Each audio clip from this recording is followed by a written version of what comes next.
Awesome. So, hey, Charlie here. I'm here with Kelvin, current student in the Facebook Ads MBA program. And we've actually known each other for a while longer than that. I think we did some one-on-one stuff. You got some ebooks. You kind of come around.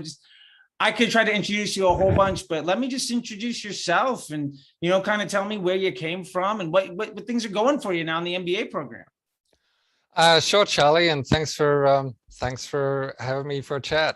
Listen, I've been in marketing a long time. I'm not a newbie. I've been doing this for over 35 years, but I have struggled for years to get Facebook as a channel to work. And I really think it's because I've been following bad advice. And, a good friend put me onto somebody, that being you, who was kind of out of the ballpark, saying some things that were kind of strange and not really along the lines of all the other advice that I was listening to. And, I'm a direct response guy that tests. So I decided to test some of your ideas, even though they sounded pretty bizarre, actually. And I tested and I was amazed because they shouldn't have worked, and they worked. And so the more I've got into materials that you've had available, the more I've got things to work in Facebook. So obviously it was a no-brainer for me. I'm all about process, was to do the deep dive and find out what's really going on behind the scenes, and how you organize your process, your execution, and make things work on a big scale. So yeah, it's been great for me to be in this program. Awesome. I'm curious, what were those initial things that you did that sounded crazy and they shouldn't work, but absolutely were like, this is great?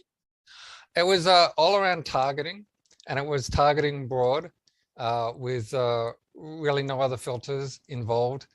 And I just, from years of following bad advice, I figured I should have interest targeting. Otherwise, the right people are never going to get to see this. And there were other things that I completely misunderstood about how the platform works. So I certainly didn't understand that the machine learning platform of Facebook was going to read my ad, even read my creative, and it was going to find and decide who should be seeing it. I didn't understand that at all. So I didn't expect broad to work. And I figured I'll blow some money on a test and see what happens. And shockingly, and I was surprised, and a good surprise, that it worked way better than what I was doing. Yeah, that's awesome. I think, broad is one of those like really hot button issues, especially right now with iOS 14 and all these other like big scary things. I think so many people are like, well, no, you got to go interest groups. You got to target these people. And I think one of the things is that people don't understand that interest groups aren't what you think that they are, and that they cost extra. And that, to be fair, the tech hasn't been updated since like 2015. So you're using really outdated technology to do something that will raise your cost of advertising. And the funny thing is, so many people say, well, I run ads at targeting audiences and then run them at broad, and they don't work at broad. And I'm like, well, you tested them against interest groups, and you scaled, and you taught the machine to learn how to be successful there. And the analogy I always like to make is, you raised a spoiled, rotten kid that cannot succeed without mommy and daddy's money. And when you threw it out there in the real world and it failed, you were like, well, clearly the problem is mom and dad need to be here to save me every single time. And it's like, that's not how you're successful. And if you're constantly trying to find the right audience for the right ad, it's so stressful, so expensive, so unstable. And if it's not going to be stable, you can't scale it, and you have to solve that problem over and over again. I would challenge you to say that you never solved the problem to begin with. And it's not only so much work, but it's perpetually endless work. Mm-hmm. Because it's like working at the post office. You never, right? Because you never solve it. Look, I'm not new at marketing, but I didn't really understand how to do Facebook, an online channel. So I, bought a lot of programs, listened to a lot of advice, had dinners with people. And the essential advice I understood how to make it work was do some testing to get an ad to work, and then scale that ad. So spend more and more money on it. Now, everybody had a slightly different take on how to do those two things, but ultimately it always fails. It did for me. It does for anybody in, my marketing circle. And that's because, none of us are taking into account how the Facebook machine learning platform actually works. And what I've discovered in working with you and working through your methodical, scientific, structured process is that if you stop fighting against the machine and start to feed it what it needs, then it can deliver to you what you need. Everything changes when you do that. I mean, it's a new world. Yeah, I love, it's a new world, right? It's crazy what success you can have when you start treating your business partners with respect. And that's really what it comes down to, I think. At the end of the day, you're not going to be successful fighting a battle you're going to lose, right? And you get to pick and choose the fights you want to have. And I think the interest targeting and broad is just one of those things that so many people swear by this method that can work for them. And the honest truth is, plenty of people are seeing success like that. They're working harder and harder. And the same folks that I see trying to preach finding the audience and all of that stuff, they're the same folks that are complaining about their ad accounts getting shut down and their CPMs rising and Facebook reporting not being reliable and it being really unstable and saying, hey, TikTok's doing all this, like they're doing everything other than saying, well, Facebook told me to do this. What happens if I actually just give a damn about what my partner says that they want? Right. My background, as you know, is also as a professional copywriter, which I've done for decades. And there's an old adage for copywriters. It's find out what your market wants, then give it to them. And it's literally the same when you're dealing with an ad platform, Facebook or any other ad platform. Find out how it actually works, what it needs. It is a machine after all. Find out what it needs and give it to it. That's the simplest, most straightforward way to make it work. And everything else, these other methods, true, you can get to a certain point, but you end up in a scenario where you're day trading. And I don't know if you've ever actually day traded like real markets, like say futures markets or something like that. I have, because of different clients I've had. I did it just to experience how their product would work. And I'm telling you, it is mega stressful. And in theory, you make money, like that's called paper trading. And with real money, you blow it all. You blow it all, you lose it. It's too stressful. And you don't know what you're doing because it's completely unpredictable. I mean, the parallels with how you should work with Facebook are literally straight down the line the same. You should find out how it works, give it what it wants, takes out the stress, there's less work, you're not checking your phone every 3 minutes, and you're not losing sleep, sweating bullets, and having to tell, your family that you just lost the house. Yeah. No, I love that. I see so many people that are like having to let employees go or cancel vacations or spend hours and hours of the day banging away at a keyboard, but they really don't quite know what they're doing because they won't let Facebook do the job, or they're going out of business. And it's like, I legitimately don't understand how somebody, if they step back and look at it, how are you smarter than the machine that controls its own destiny, that is in charge of its own marketplace? Like, I always say this thing, like, they're looking at billions of users on millions of websites, 24 hours a day, literally trillions of data points to deliver this business objective of a positive user experience to keep people on the platform for longer. And if you don't respect that as your number one objective on this is what my business partner wants, then it's going to be unsuccessful. Like if you're in a marriage and your wife or husband tells you to do, like, I need this from you, and your response is to give them the finger and do whatever you want, it's not going to last.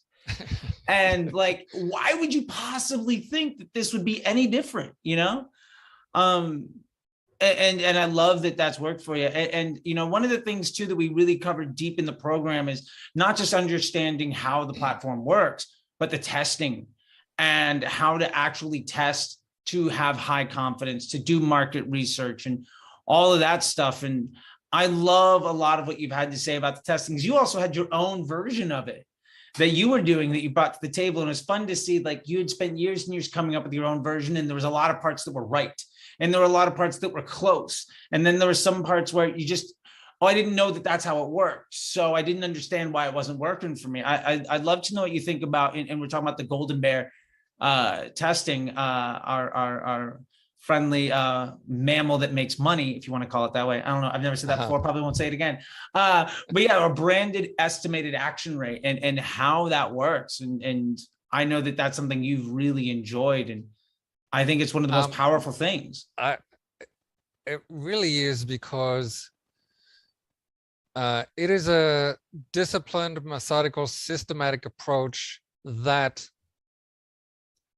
we usually don't like to use the word guaranteed, but in a sense, this is actually guaranteed to produce success, because when you feed the testing system different ideas, concepts, approaches, appeals, hooks, and so forth, and you do it the way that the machine gives you the data you need, you will eventually be led to what's going to work. So as long as you're flexible, as long as you're not married to a concept and that's the way it has to work and you're trying to force it to work. No, instead, you're feeding options to the system and you're testing them, and you're breaking it completely down by components, testing all the components individually, and then putting them back together and letting Facebook do what it's great at, which is to combine all your winning elements into winning versions. You're guaranteed to be successful. If you follow the way it works, you will not be not successful. Only if you're dogmatic in, I know better, and I know my market better than Facebook, and I know what they should be responding to. If you take that approach, you will not be successful. So the great thing about Golden Bear, dynamic creative testing, the way the whole process works together, and including the the completely thorough documentation and the the scientific systematic approach, you can't go wrong. It's follow the process, you will get a good result in the end. And in this business, we're all about delivering something either for our own business or for a client. And they really don't care about anything else but that result. And that's really all we're focusing on is, this is our objective. And we go through a certain number of iterations. We find a winner, and then we continue to improve upon that. So more iterations to beat the winner. That's a control ad versus, up and coming test ads. The process works. Yeah, no, I love it. And there's a couple of things that you mentioned in there, and I'll let you say guaranteed, not me, but absolutely, I'm with you. Because I don't want to be that guy.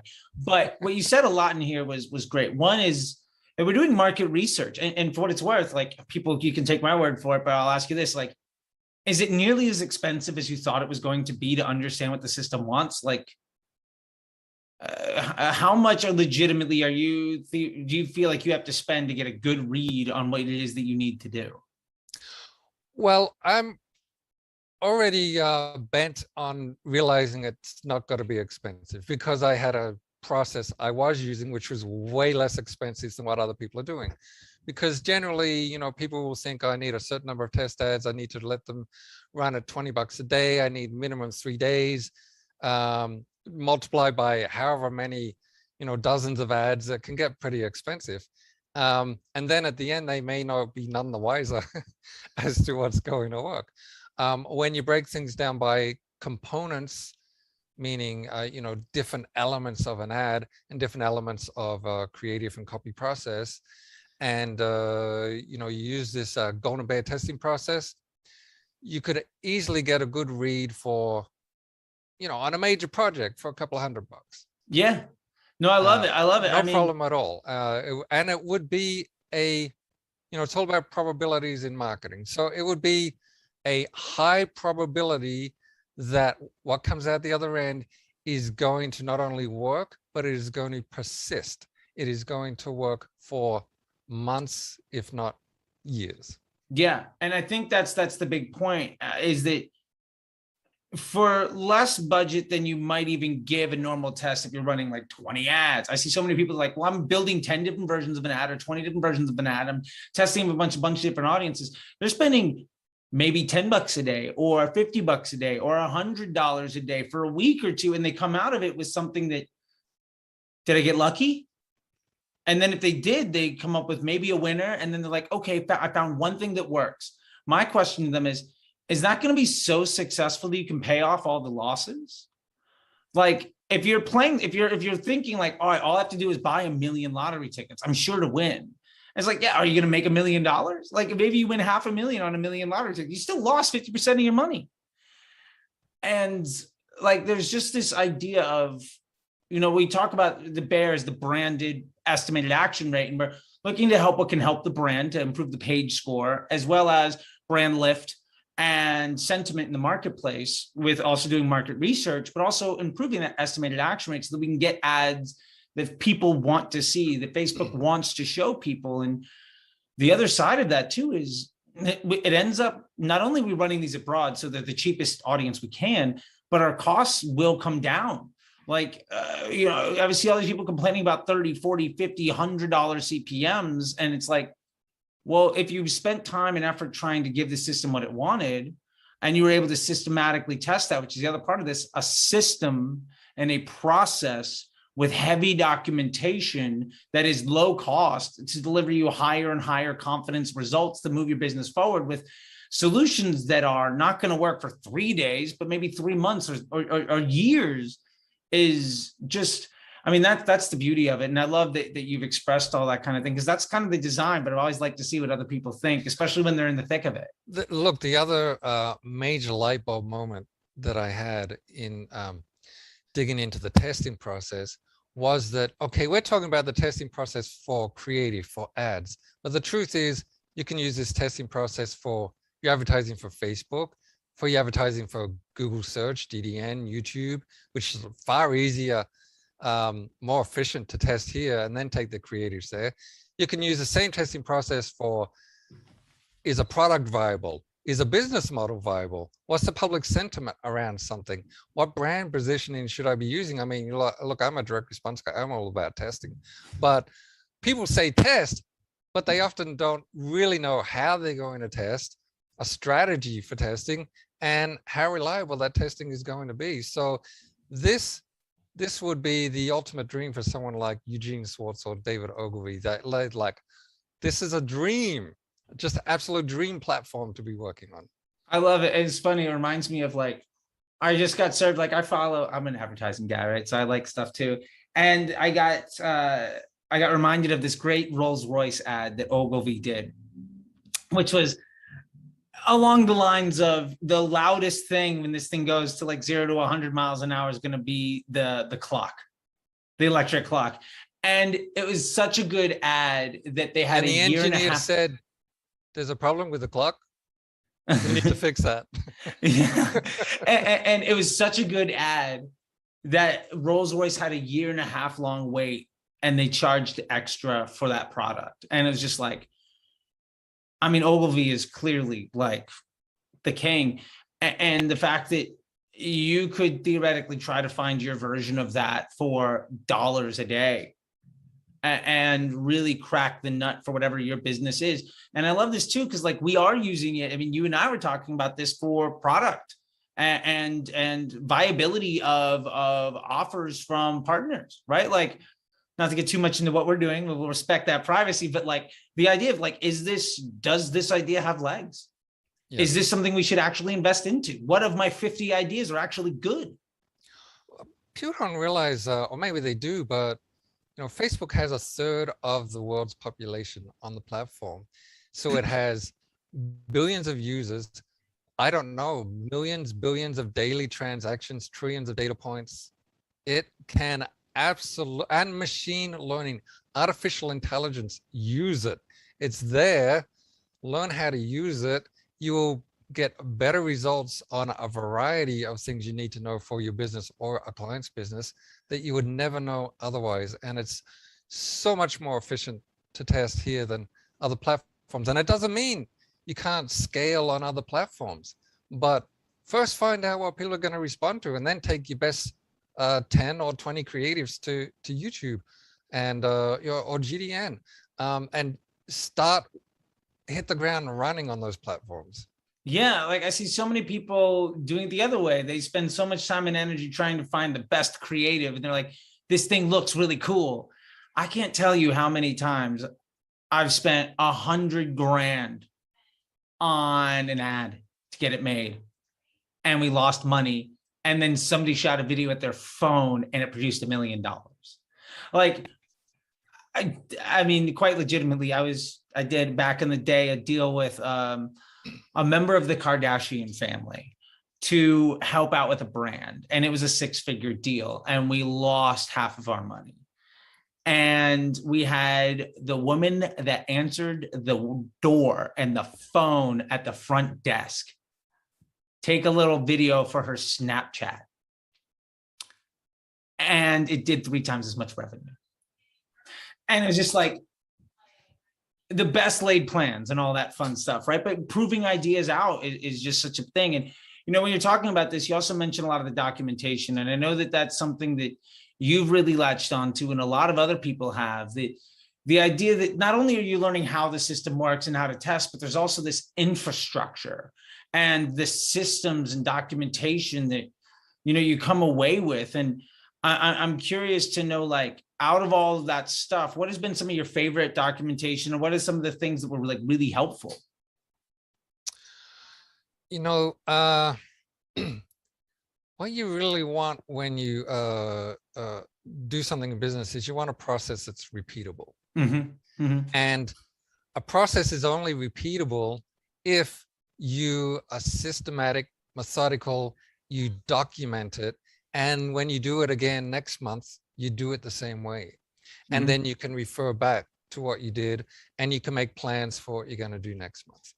The great thing about the documentation you've got with your process is there's no element not covered and not documented. It's all there. It's disciplined, methodical. It's the scientific method in action, extremely well documented.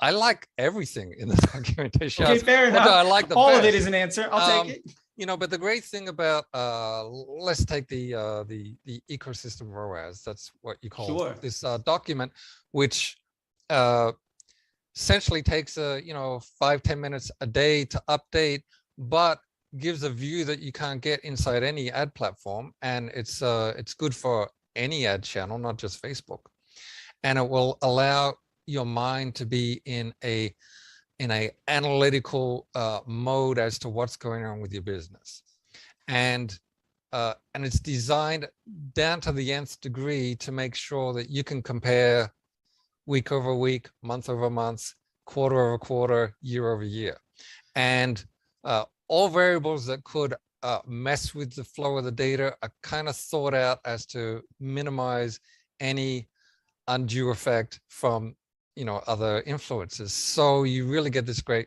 comparison. Now, with this system, one can be planning. Well, let me put it this way. Instead of putting out fires, you are monitoring if any hotspots are about to come up. Mm-hmm. And you could be dousing the ground with water before anything arrives.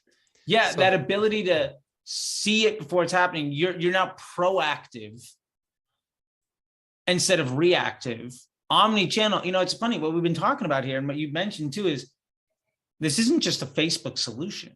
This is learning through the discipline of the Facebook platform, business management and development skills that are applicable across everything. We've been talking about product development and YouTube and GDN and omni-channel measurement for business development and all of these fun things that are way more than just like, well, this is how you scale an ad. Because I like to say, I try to teach people to move mountains, right? Not worry about the pebbles. There's the old saying, don't sweat the small stuff. Like, How do you worry about the $1 million problem instead of patting yourself on the back for solving the $1,000 problem every other week?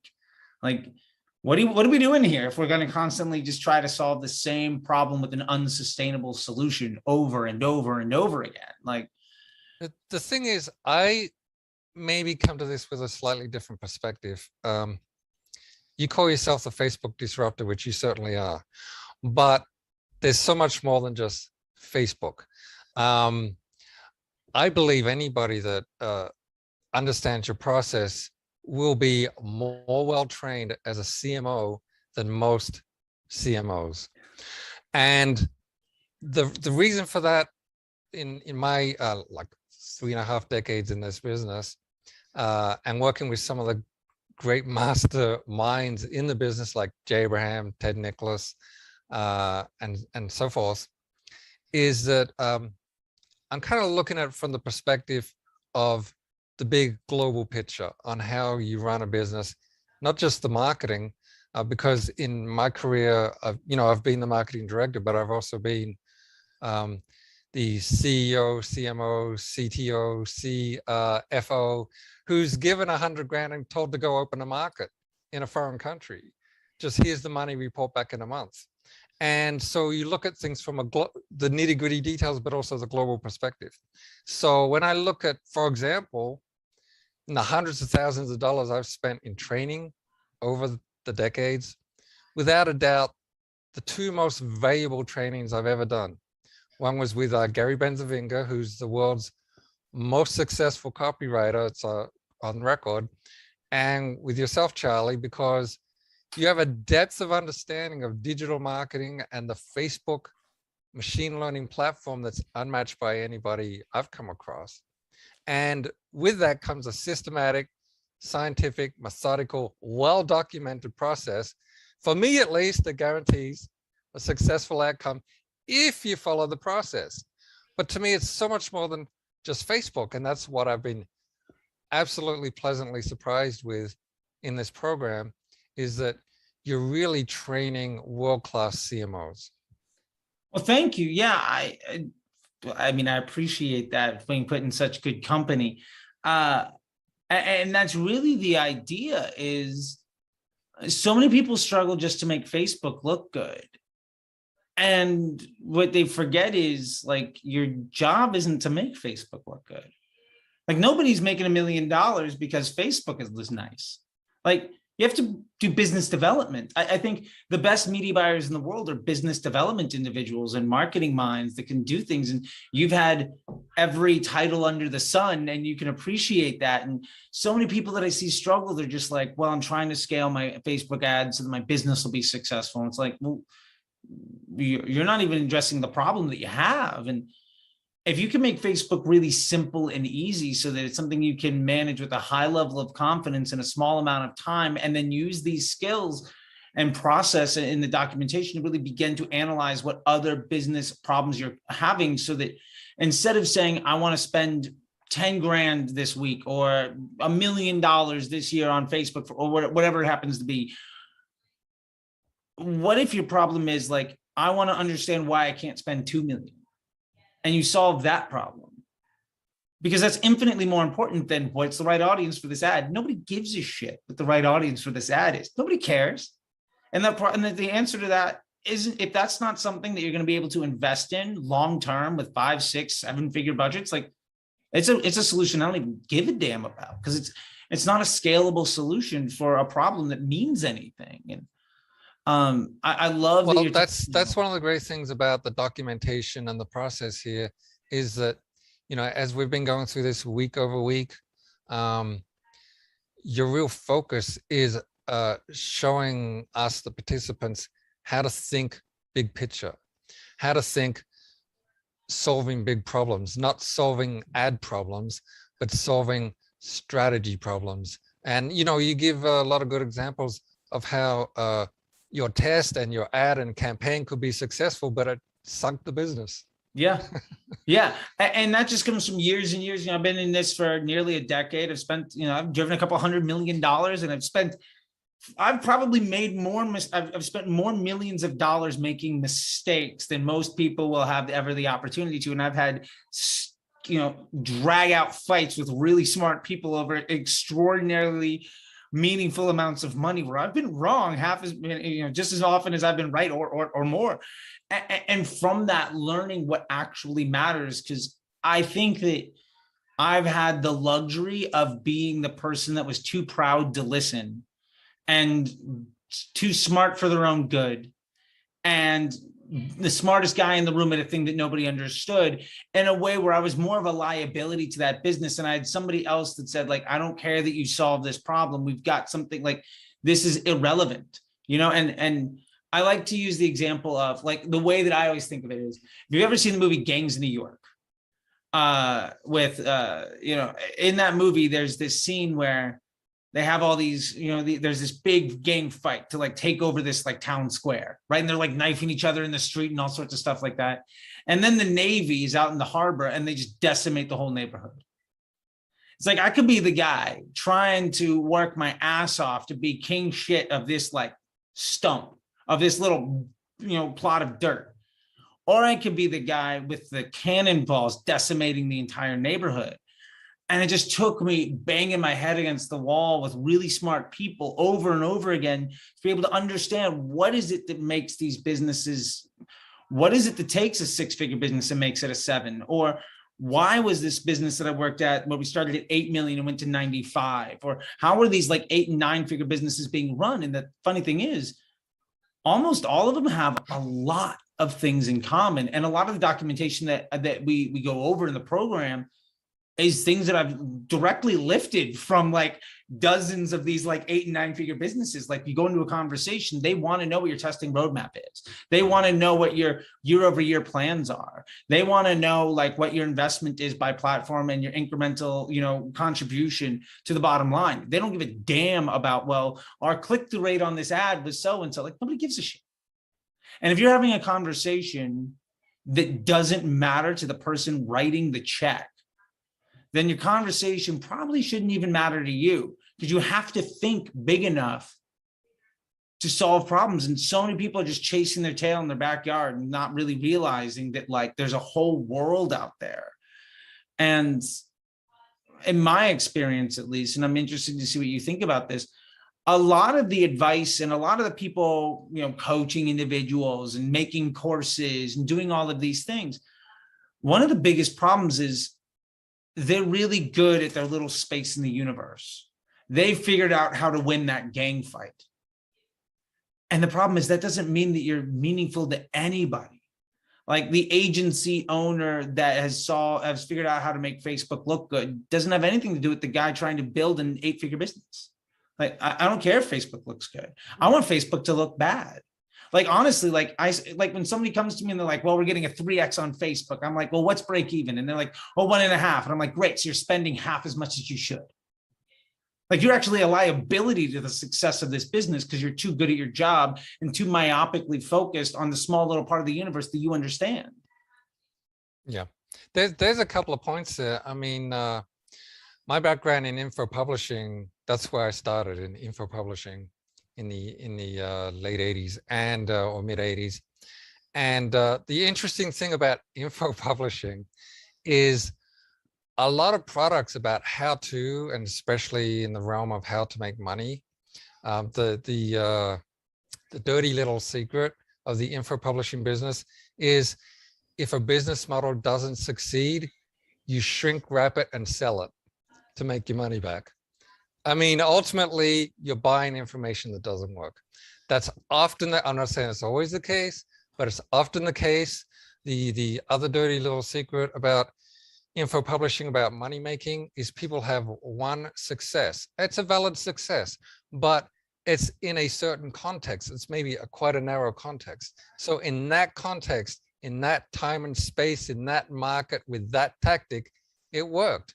But then they shrink wrap that and do seminars all over the world selling this process, which won't work for anybody because it's completely out of context for anybody else's situation, circumstances, or scenarios. So the same thing goes for a lot of information on all online advertising, be it Facebook or any other channel, often they have had certain successes which are valid, or sometimes they're not, but they have certain successes which are valid. But does that mean that you can duplicate that? Are your circumstances the same? Are you in the same market? Are you at the same, is your business model the same? Are you at the same level of development? Has the market itself changed? Has the platform changed since they told you you should do X, Y, Z?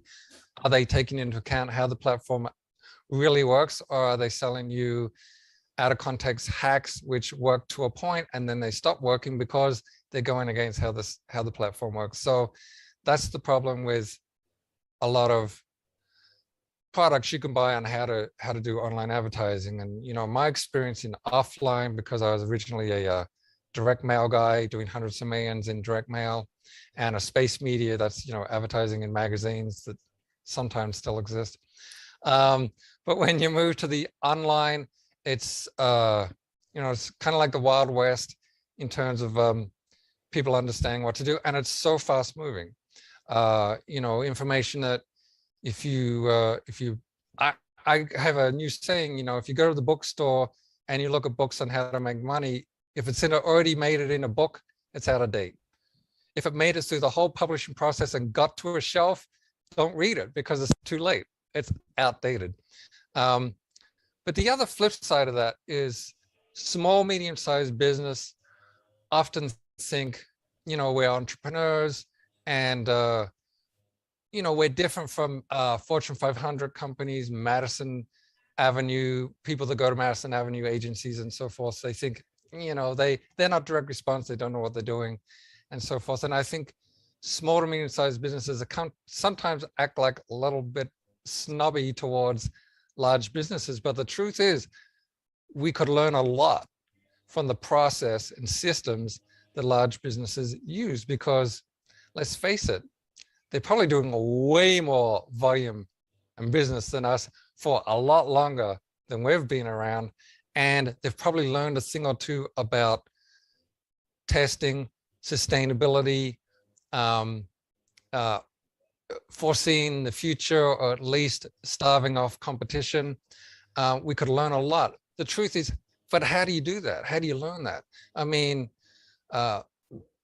books that are too academic, we don't learn it from that.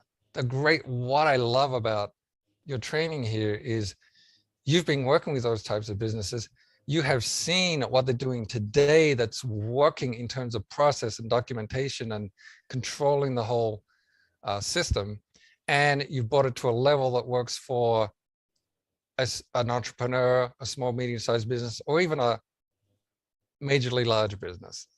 So yeah, people aren't gonna get that information elsewhere. I love that you're saying that. And, I'll ask a question about that in a second, but I absolutely agree with you too. Like, it's funny, I made this little video last night. I was like, I posted as an Instagram reel this morning. It was like, what do 90% of advertisers of elite Facebook marketers have in common? A client who doesn't need them. And if you don't have a system and a process to repeat success with confidence across any vertical with any business model, then you got lucky. And there's tons of people that get lucky. And there's nothing wrong with folks getting lucky and being successful. Hey, more power to you. But by no means is one person getting lucky in isolation a plan for the future. There's so many great ideas where the one person had it, they crushed, you're not going to beat them. And I just think that that's so important. And to get what you were talking about, like, I think I'd really love to know, like, somebody might want to know, or people might be interested in, like, what does this look and feel like on a day-to-day basis? Or what does the program actually feel like? And I'd be interested to know from you, like, what are the pieces in the flow of how you've gone through this thing? Because we're, I think week 8 or week 7, we're in week 7 of the thing.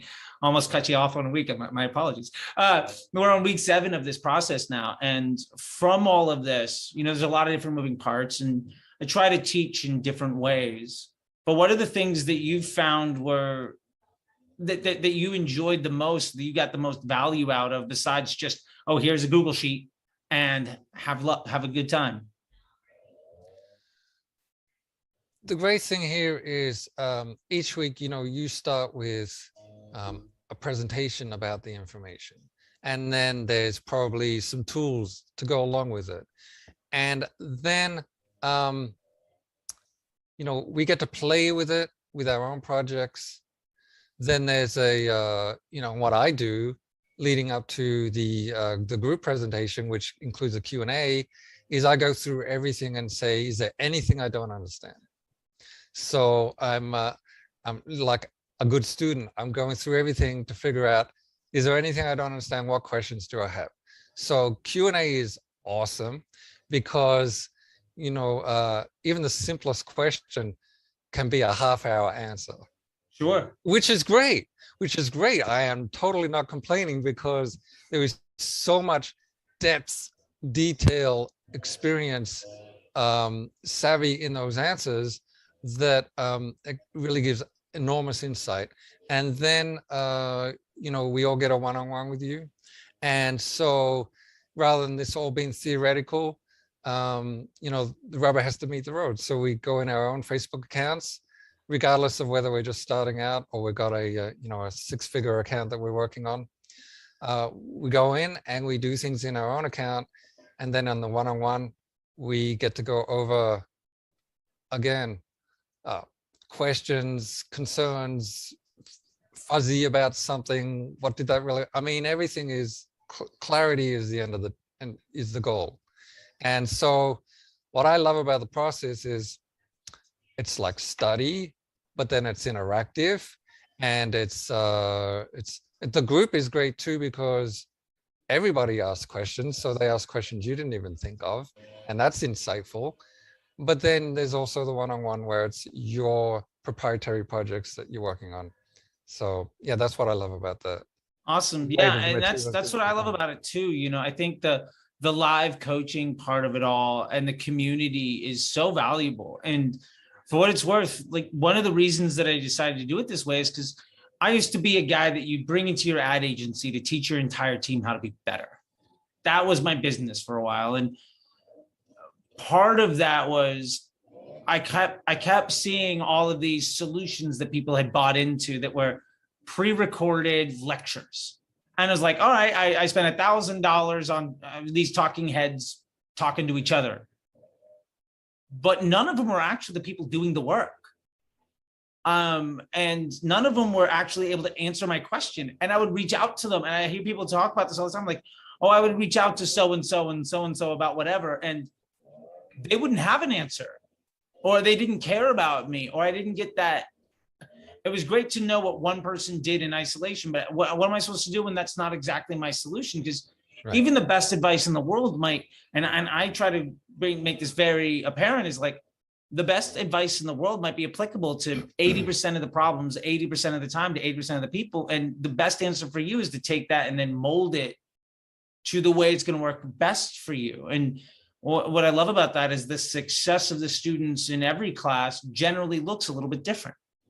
There's not a turnkey solution, do this thing, you're going to work. It's do this thing to figure out how you should be thinking about the problem to find the solution that works for the way that you think and the way that you problem solve, so that you can repeat this success. And I think that's just something so vitally missing from most of the stuff that I've seen out there, which is one of the reasons why I tried to do this, because I just saw that nobody was having that. And the few folks that did the, like, I'm going to work with you to get there, were those folks that had the one success, and they're trying to shrink wrap and export it. And no, the funny thing is, every couple of months I see somebody saying, I'm doing a coaching thing, but I don't see them talking about their second class. I see them trying to get one. And I never see anybody saying, well, actually, I really enjoyed it and it was successful for me because of X, Y, and Z.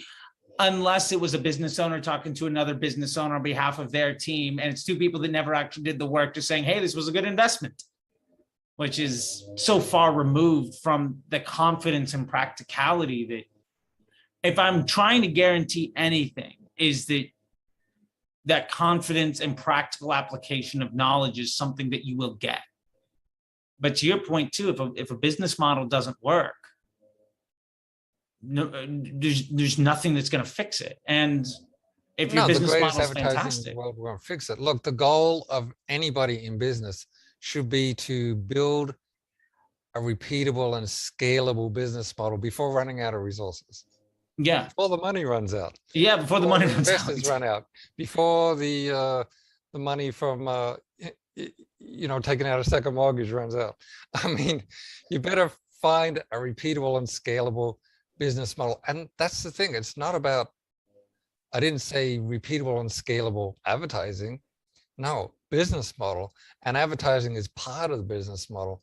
And everything that we've talked about so far in this training has been how to use the platform to make the business model work, not how to use the platform to get ad A to work, but to get the business model to work. And all of the optimization, the analysis, the testing roadmap, the testing log, it's all about, it keeps coming back to improving the business model. It all comes back to what's that business's number one objective, and how do you solve for the objective, and what other objectives should we be considering? I mean, you're thinking like a CMO. And essentially, it's if I was to boil it down, I would say it's a systematic process to get whatever it is, whether it's your business, a certain program, to get it to work and to get it to scale. Yeah, I love it. And that's, I think you broke it down entirely. And that's really what this is how do you utilize the world's greatest market research tool to improve your business model so that you can invest in your success in a sustainable, repeatable fashion. And if that's not what you're investing your time and energy into learning and to getting good at, my argument to you is you're probably going to be unsuccessful long-term because you're not prioritizing the core elements of business growth at scale. And I can't tell you how many times, and we were talking about it in today's class even, I think, where it was before the class, we were in our little chat beforehand, where it was like, I had a client where they were coming to me, they were spending 600 a day at 3X, and they were stoked, but they couldn't sustain it. After about 4 or 5 months, they were coming in at like 3,500 a day at like a 2. But over that time, we had also doubled the LTV, and we had gone nationwide with the regional product.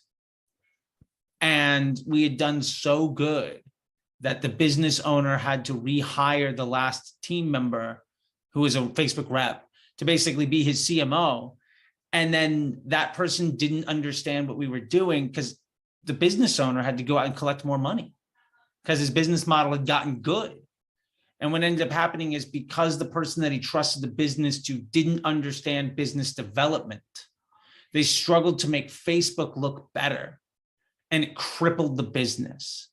They went from $1.5 million, $2 million a year run rate in media at a profit to struggling to get to $600,000 and $800,000 a year. And that guy had to stop looking for more money and start looking to like, how does he exit his business model? And like, that's the difference, and I love that. The last thing I'd love to ask is, I appreciate your time, and I know we've been talking about a lot of things, but if there's anything that like you wanted to say or talk about, or anything you want to bring to the table, parting thoughts or whatever, things that we haven't discussed, or something that you really wanted to bring up, I'd love to give you the last word and to give you, the floor to say whatever those things are. Cause I think that, I really value having you in the community. And I think that you're really smart and have a long, successful career. And I appreciate the feedback you get, even in the Slack too, where you're like texting me things and like, your mom is fascinated by things. You're talking to me about Oren Clough and all these people, and we're having these great conversations that are, as a student of the industry, I really enjoy. And if I could, give you the floor to take us out, man. I would love to hear anything else that you had to say.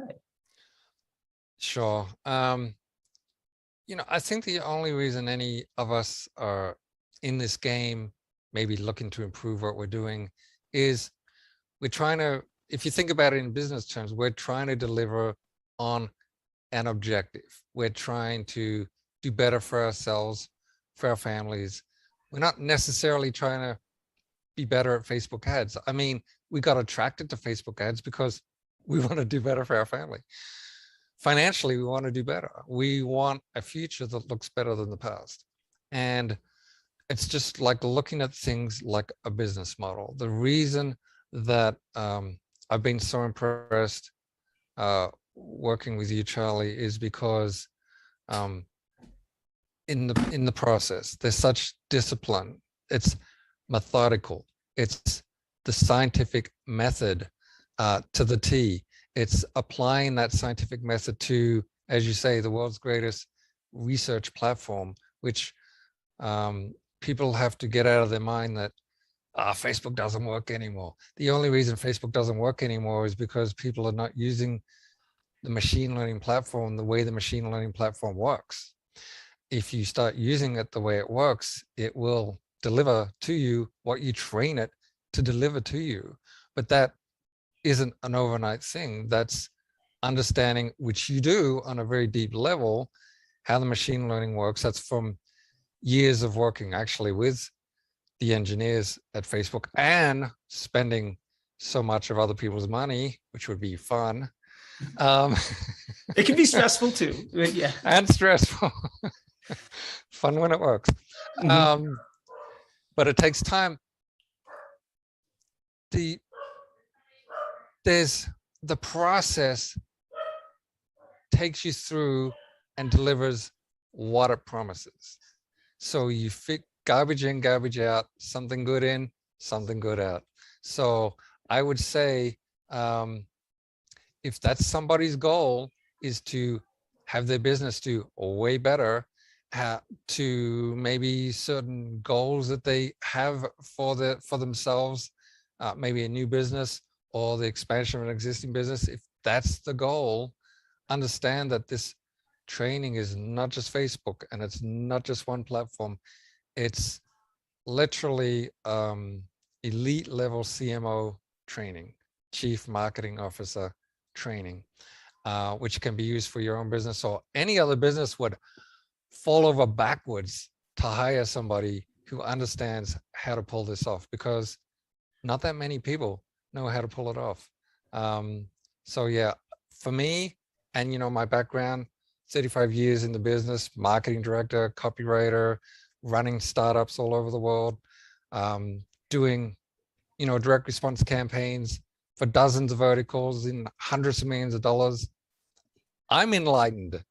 I'm totally enlightened, and I'm sold on process because I love process. Process works. Process that is repeatable and persistent and delivers a result like a machine, because you're dealing with a machine. If that's what people want, then you found what you're looking for. Well, I mean, clearly you're a gifted copywriter. Those are just such fine words and such a nice thing. I really appreciate it. I don't know how long we were intending to be on these things. I always really enjoy talking with you. I appreciate your time, and I'll let you go. I want to thank you for being a part of this, and being a part of the community that we have and we're developing with having great minds. And it's great to have just such a diverse group of individuals. I think in the class right now, we've got, people from all over the world, men and women of all ages and experiences levels that are all they're all coming with different skill sets, and we have some people just starting out, but they're trying to change the rest of your life. We've got people that, like you, that have been in the business a long, long time, that are trying to master a discipline. And there are other folks that are spending, $8,000, $10,000 a day. They're kind of quiet about what they're doing, but they're absolutely destroying things. There's people from, England and Dubai and India. I've been in this business long enough to know how valuable it is to not be alone. And having somebody like you in that community, I think, is tremendously valuable, and I really appreciate it. And with that being said, there's some dogs barking at the door, so I'm sure I got to go here in a minute. But I just want to say thank you very much, and I really appreciate it. And I'm looking forward to the success that we're both really enjoying here. And thanks a lot, man. I really appreciate it. No, thank you. Thank you, Charlie. All right. Well, I'll let you go. And you enjoy. Well, it's Thursday afternoon at this point in time. They're recording this. Well, for me, at least in LA, it's probably not 2 p.m. where you are, but I appreciate your time. Thank you very much, man. And give my best to your mom in Australia. I love that she just loves hearing these stories. It Yes, absolutely. cracks me up every time. I'll talk to you.